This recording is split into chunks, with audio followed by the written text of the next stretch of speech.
May isang karpintero, papangalanan ko na lang itong si Criston. Si Criston ay matagal-tagal din na nagserbisyo sa kanyang amo bilang isang karpintero. Marami-rami din siyang nagawang bahay na magaganda na, matitibay pa. At ang nagustuhan sa kanya ng kanyang amo ay yung pagiging tapat niya at pagiging masipag pagdating sa trabaho. Sobrang napagkakatiwalaan siya ng kanyang amo. Isang araw, nagpaalam na itong si Criston para magretiro. Sobrang nalungkot yung kanyang amo. Sir, pasensya na po kayo. Kailangan ko na pong umuwi para makasama yung mga anak ko at yung asawa ko. Gusto ko pong i-spend sa kanya yung mga natitira ko pong oras sa mundo. Naiintindihan ko naman ang iyong desisyon, Criston. Kaya lang, baka pwede mo pa akong bigyan ng isa pang pabor sa huling pagkakataon. Ano po ba yun, sir? Baka pwede mo akong gawan pa ng isang bahay. Ito yung pondo, nilapag sa lamesa yung pera. Ang dami. Nung makita ito ni Criston, biglang kumislap yung mata niya. Sige po sir, kanya, bukas na bukas po, umpisahan ko na po yung pinapagawa niyong bahay. Kinabukasan, sinimulan na niya yung bahay. Habang ginagawa niya ito, napag-isip-isip niya na kickbackin yung pondo. Kaya hindi niya pinagbuti yung paggawa ng bahay. Tinipid pa niya sa materyales. Ginamitan lamang niya ng mga mumurahing materyales. Makalipas lamang ilang linggo, tapos na yung bahay. Bilib na bilib sa kanya yung amo nung makita ito. Napakabilis mo naman ginawa, Cristo, ng bahay na pinapagawa ko.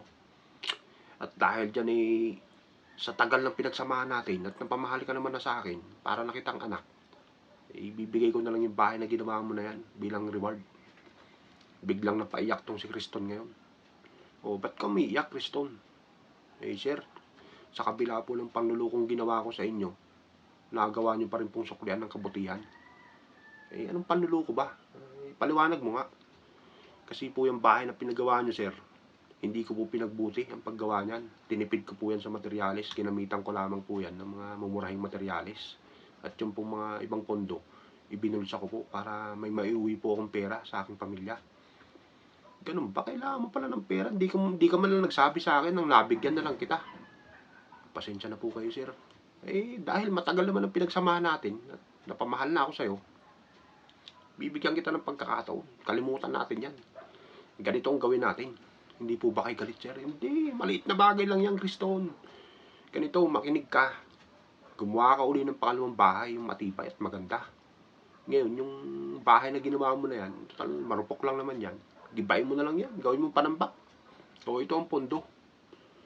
Pagtalikod ng amo niya, kinabukasan, sinimulan niya uling gumawa ng bahay. Napakaganda.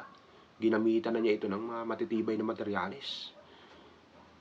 Matapos ang ilang buwan, natapos yung bahay, dumating yung amo. Napakaganda ng ginawa mong bahay, Criston. Napakatibay. Sa kabila po ng panlulokong ginawa ko po sa inyo, sir, hindi ko na po yun inulit. Very good.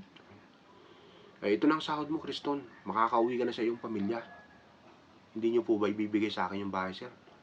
Ganito kasi yung Criston. Yung bahay na unang ginawa mo, yun sana ang ibibigay ko talaga sa'yo. Kaya lang, nasira yung tiwala ko Ngayon, kaya ako sinabing ibibigay ko sa iyo yung pangalawang bahay na ginawa mo para pagbutihin mo naman yung paggawa. Ngayon, kung iniisip mo na ibibigay ko sa iyo yan sa kabila ng ginawa mong panluloko sa akin, sa fairy tale lang nangyari yun.